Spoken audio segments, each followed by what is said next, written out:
Hi everyone, this is my pantry organisation video. I'll take you closer in a moment. It's not a pantry in the traditional sense. I'm standing on the landing because we're in a first floor apartment, but we also have, as you've possibly just heard the dog come upstairs, so we've actually got like a downstairs as well, but it's purely like an entrance. So everything's really on the first floor. So I'm standing on the landing, just outside the kitchen door. So I'll just take you in, just give you an idea of the layout of the kitchen. And we're back out to the landing again. Okay, so what I'm going to be showing you are what's inside these two cupboards here and these two cupboards here. The bottom ones are used mainly for tins, that sort of thing, and cereals, and the top cupboards are more like packet dry goods. Okay, so I'll take you into the top one first, and straight away you're clattering. I've got my measuring spoons hung up there, just on the hanging over the door hanger. It's actually, I think, like a tea towel holder. Excuse me, but it's a great idea. I actually got the idea from somebody else on YouTube. I can't remember who now. I think quite a lot of people do it, but it saves space in the drawers. You know, utilising the space on the back of cupboard doors gives you more storage space, basically. Right, so along the top shelf I've got two of these in here, two Lazy Susans. The first one is for like baking items, and there isn't jam, but if I did have jam, that's where it'd be. So peanut butter, honey, Marmite, that sort of thing. Then I've got, if you see like an overview quickly, I've got these baskets which, if you saw my under kitchen reorganisation, you'll have seen similar baskets there. I use these all around the apartment because they're great for storing things, and they're really cheap. They're a pack of 3 for about £2, I think, from Tesco's. So I use these to corral sort of like foods, keep them together. So in the first one there, it's actually overflowing. That's why there's some pasta in a bag, in a zip seal bag there. But this basket is full of pasta and rice.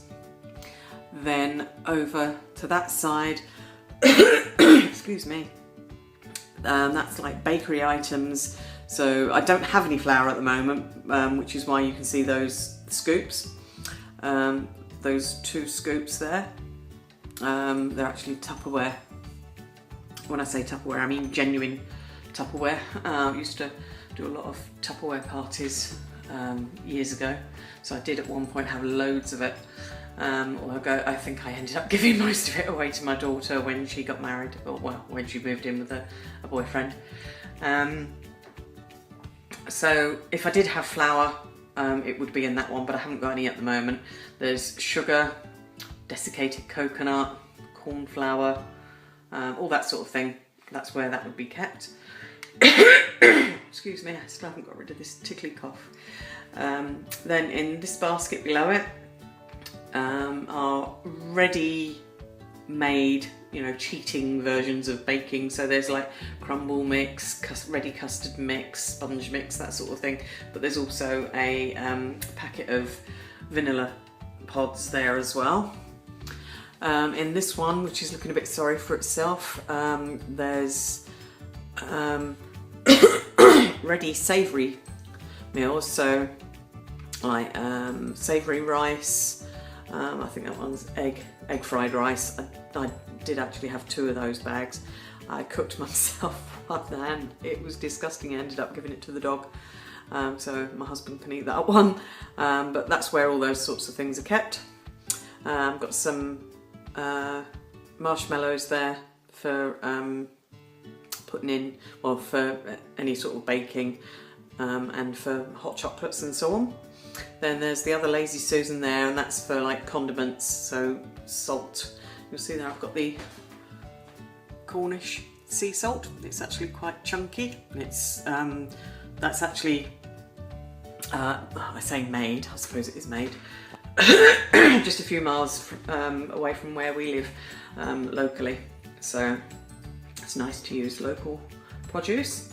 There's some crispy fried onions, vinegar, herbs, pepper, gravy granules, all those sorts of things there.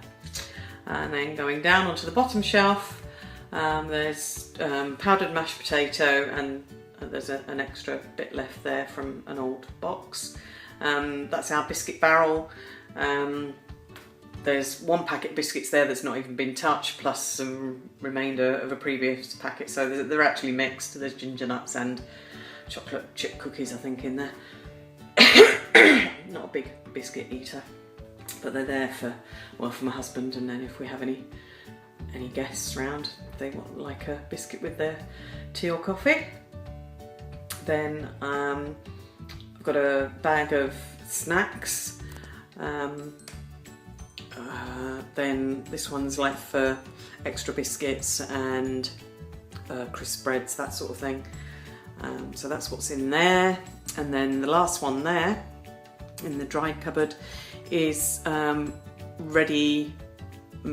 ready-made noodle packets. So there's like 3 different flavours there. There's barbecue beef, chicken and curry flavoured noodles. Both my husband and I like those as a quick snack, or well, not a snack, it'll actually be a meal, but excuse me, my throat's really dry.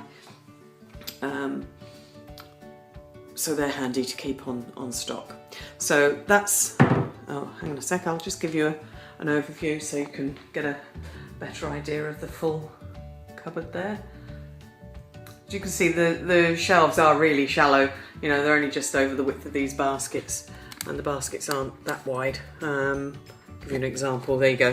There's a good example. There's a rice packet. It's only just wider than one of the rice packets, so that's how deep the shelves are. So that's that one. Then if I take you down to the floor level,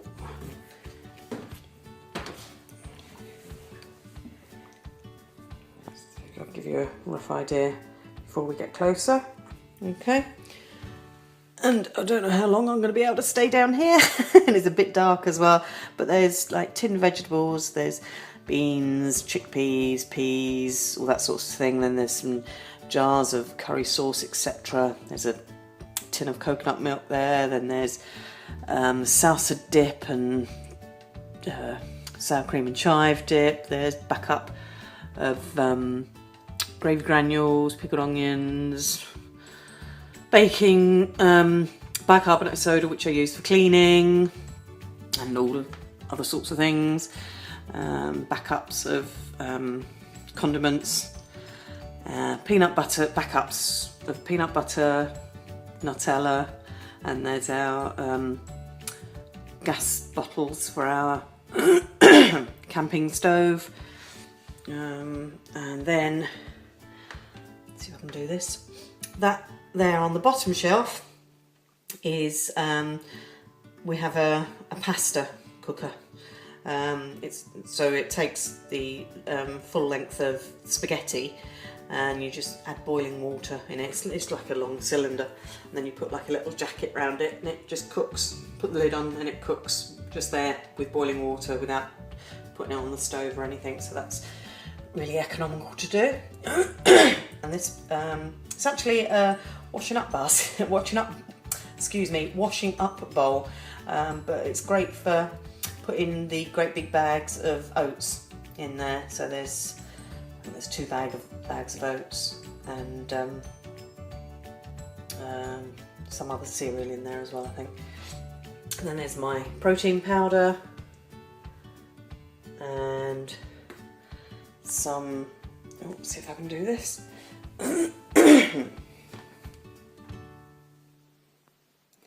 Just a sec. So I had something come up on the phone, I had to move so I could see what I was doing.